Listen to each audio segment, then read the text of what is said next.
Hello, and welcome to the turbulent world with me, James M. Dorsey, as your host. With Arab leaders gathering in Cairo later this month for an emergency summit on Gaza, the United Arab Emirates has emerged as the United States and Israel's best Arab friend.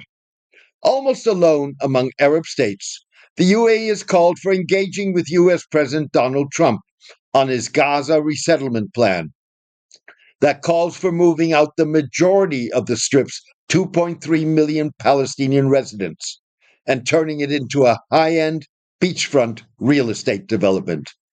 Instead of rejecting the plan outright, the UAE has suggested that the Arab summit focus on its rejection of the resettlement aspect of the plan, while reiterating that the creation of an independent Palestinian state alongside Israel is the only way of achieving sustainable Israeli Palestinian peace.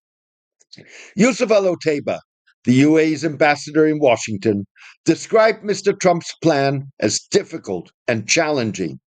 But when asked whether the UAE was working on a plan for Gaza, Mr. Al Otaiba responded, "Not yet.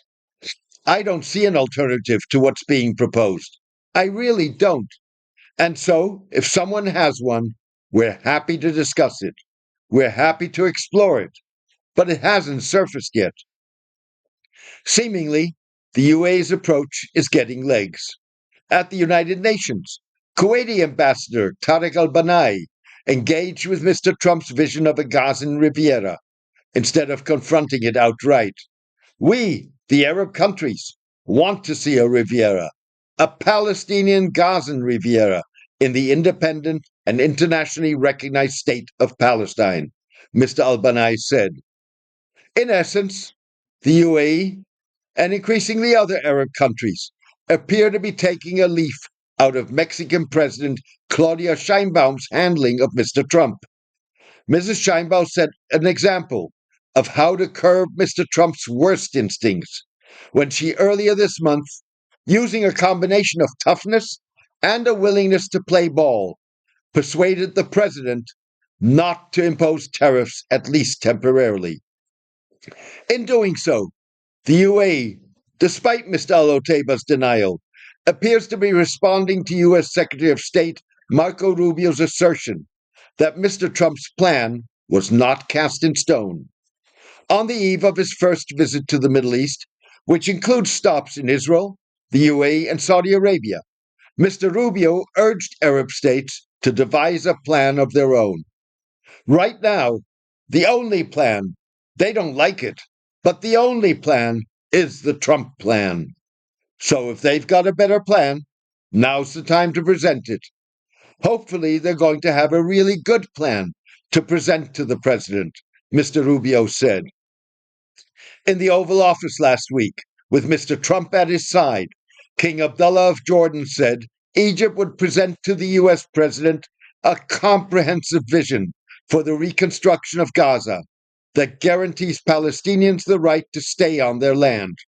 King Abdullah said Saudi Crown Prince Mohammed bin Salman invited Egypt, the UAE, and Jordan to meet in Riyadh in advance of an Arab summit scheduled for February 27 to discuss the plan drafted by an Egyptian military committee as far back as May of last year, that, according to Arab diplomats, would sideline Hamas. King Abdullah made no mention of a Palestinian representation at the Riyadh meeting. Egyptian Foreign Minister Badr Abdelati visited Washington this week and shared the draft plan with Mr. Rubio. Leaping forward, the UAE discussed with the United States and Israel, before Mr. Trump disclosed his controversial plan, the Emirates' willingness to participate in a post-war interim administration of Gaza, again, without any Palestinian involvement in the exchanges. The UAE's approach is grounded in more than hard-headed realism that tries to row with the oars it has.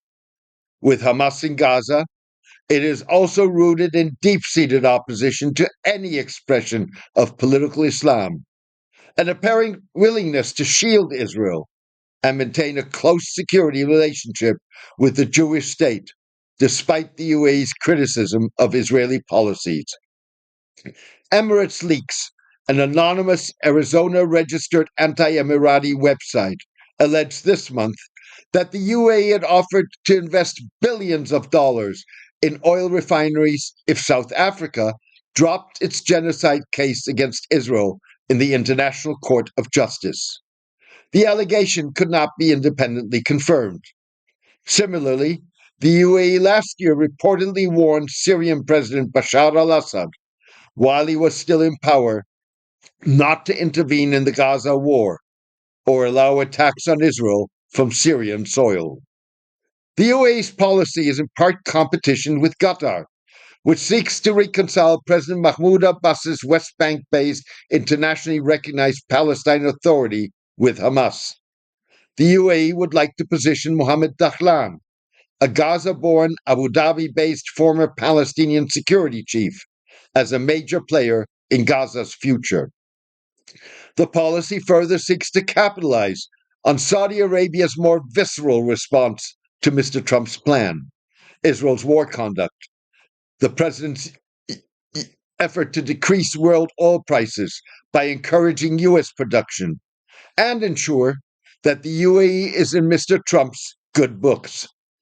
Hamas has said it was willing to cede government in Gaza to a national committee, provided it had a say in choosing its members.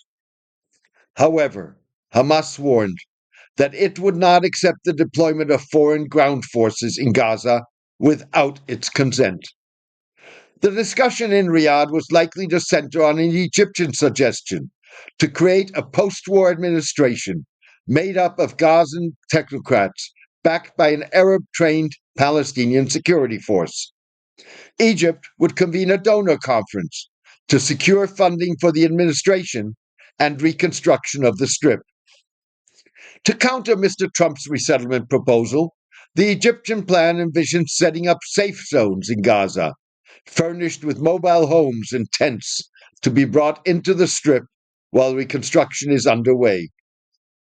The notion of safe zones is one reason why Hamas this week briefly suspended prisoner exchanges, charging that Israel had violated the ceasefire by refusing to allow aid trucks carrying mobile homes, tents, and heavy machinery lined up on the Egyptian side of the border with Gaza to enter the Strip. The Palestine Authority submitted in advance of the Arab Summit a $31 billion five-year plan for the reconstruction of Gaza in three phases. The first phase would address Gazans' immediate needs in a territory in which Israel destroyed or damaged much of the housing stock and critical infrastructure. In a twist of irony, the Palestinian plan, like an outline proposed last year by Israeli Prime Minister Benjamin Netanyahu, incorporates elements of a plan drafted by George Washington University economist Joseph Peltzman that inspired Mr. Trump's thinking, including the construction of a deep water port, high-speed transportation networks, renewable energy facilities, and advanced health and education systems. In a paper entitled An Economic Plan for Rebuilding Gaza, a BOT Approach, Mr. Peltzman proposed turning Gaza into a shareholding with a 50-year lease. The resident sovereignty would be discussed only when the lease expires. The shareholding would operate on the Build, Operate, Transfer, or BOT principle, according to which private companies construct and operate projects for several decades, after which ownership is transferred to a public authority.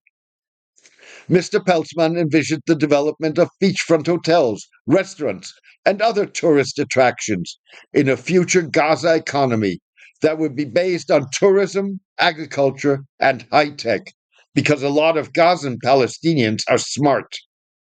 To realize his vision, Mr. Peltzman said, it requires that the place be completely emptied out.